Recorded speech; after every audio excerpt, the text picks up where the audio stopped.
शहादा शहर पोलिसांची कारवाई। नियमभंग व नो पार्किंगमध्ये लावणारे वाहन चालक वर 20 दुचाकी वाहन चालकांवर दंडात्मक कारवाई करण्यात आलेली आहे।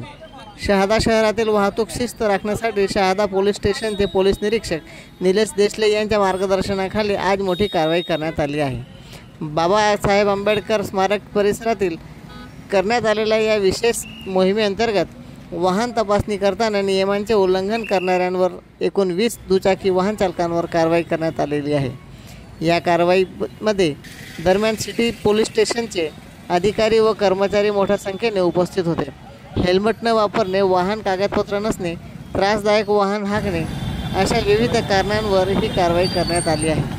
पोलिसांनी नागरिकांना वाहतूक नियमांचे काटेकोर पालन करण्याचे आवाहन देखील केलेले आहे। शहरातील वाहतुकीचे अनुशासन राखण्यासाठी नगरपालिकेची मदतीने वन वे करण्यात येणार असल्याचे आश्वासन देण्यात आलेलं आहे। मोहीम नियमितपणे राबवण्यात येणार असल्याचे पोलिसांकडून सांगण्यात आलेले आहे। चंद्रकांत चव्हाण, श्रीजी न्यूज 24 नंदुरबार।